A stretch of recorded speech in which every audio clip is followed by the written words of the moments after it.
Hello, আসসালামু আলাইকুম। আমার শাশুড়ি আজকে গরুর মাংস রান্না করবে। ওনার হাতের গরুর মাংস খুবই মজা। দেখেন শর্টকাটে কিভাবে গরুর মাংস রান্না করতেছি। আম্মা কি কি দিতেছেন একটু বলেন মা। পেঁয়াজ, হুম, আদা, আদা বাটা। মাংস এখানে কতটুকু হবে আম্মা? এখানে 2 কেজির মতো না?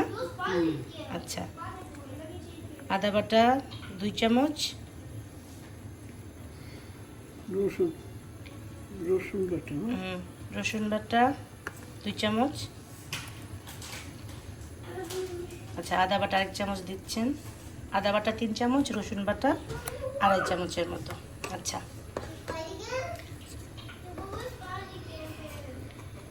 এখন হলুদ না মা? হুম, দেন।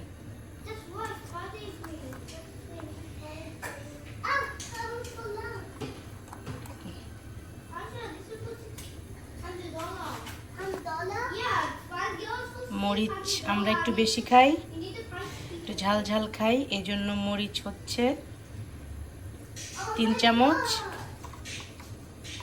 এটা হচ্ছে কাঁচা জিরা।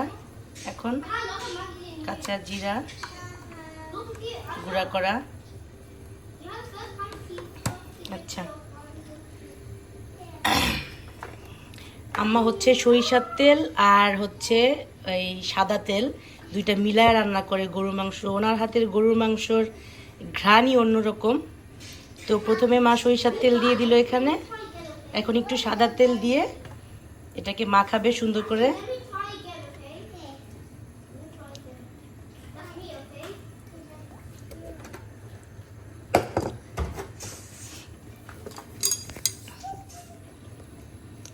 দিচ্ছি লবণ। হ্যাঁ,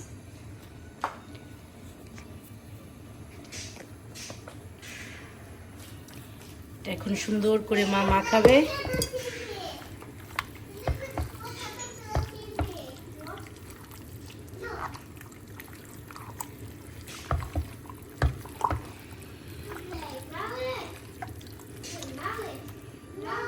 মার হাতে গরুর মাংস রান্না, মুরগির মাংস ভুনা, আলু দিয়ে ঝোল, এত মজা।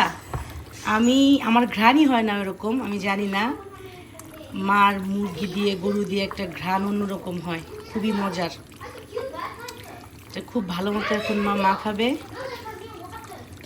মাখায় এটাকে রেখে দিব আমরা হচ্ছে 15-20 মিনিট। এরপরে চুলায় বসাই দিব।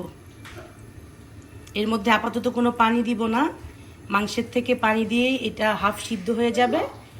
পরে হচ্ছে আমি এর মধ্যে আলু আর ঝোল দিব পরে। আধা ঘন্টা ম্যারিনেট করে রাখার পরে চুলায় বসাই দিচ্ছি। এটা আমরা হাই হিটে এখন রান্না করব। প্রথমে বলক আসা পর্যন্ত হাই হিটে চলতেছে চুলা।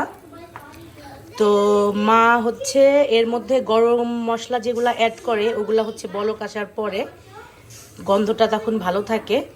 তো এটা বলক আসবে যখন, তখন আমরা কি কি গরম মশলা অ্যাড করবো এর মধ্যে, মা যা যা দেয় সেটাও দেখাচ্ছি। এটা বলক আসা পর্যন্ত এখন অপেক্ষা করি। মাংস পুরাপুরি বলক চলে আসছে। এর মধ্যে এখন গরম মশলা দিব, এগুলা মা রেডি করে রাখছে। এলাচি, দারচিনি, লবঙ্গ আর হচ্ছে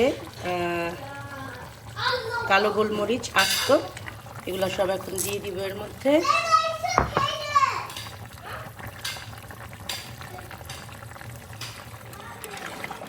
মাংস কষানো হয়ে গেছে। মাংসে কোনো পানি দেই নাই, মাংসের থেকে যে পানি উঠছে ওই পানিতেই রান্না হয়েছে। মাংস সিদ্ধ হয়ে গেছে।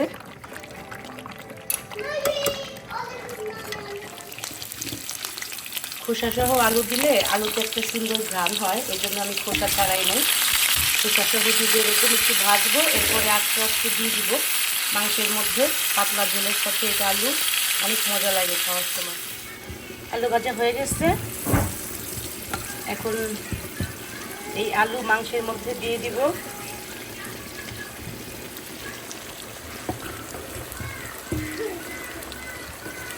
মাংসের মধ্যে দিয়ে এর মধ্যে এখন ঝোল দিয়ে দিব।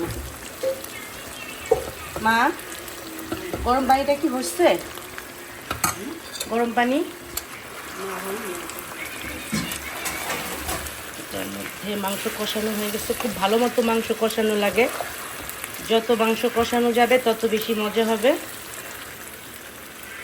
এটার মধ্যে এখন গরম পানি দিয়ে দিব, ফুটানো পানি। ঝোল দিয়ে দিচ্ছি, বেশি করে ঝোল দিব কারণ আমি এর মধ্যে আলু দিচ্ছি, তো আলু দিলে একটু পাতলা ঝোল করব আর কি। একটুখানি লাগবে পানি। এই তো, এখন এটা ঢেকে দিব। রান্না তো অলমোস্ট শেষ। এখন নামানোর আগে শুধু একটু মাত্র জিরার গুঁড়ি দিয়ে নামায় ফেলবো। মাংস রান্না তাহলে রেডি। মাংস রান্না অলমোস্ট ডান। মাংস সিদ্ধ হয়ে গেছে, আলুও সিদ্ধ হয়ে গেছে। আমি যতটুকু ঝোল রাখতে চাইছি ততটুকু ঝোলও আসছে। এখন আমি এর মধ্যে ভাজা জিরার গুঁড়া দিয়ে নামায় ফেলবো।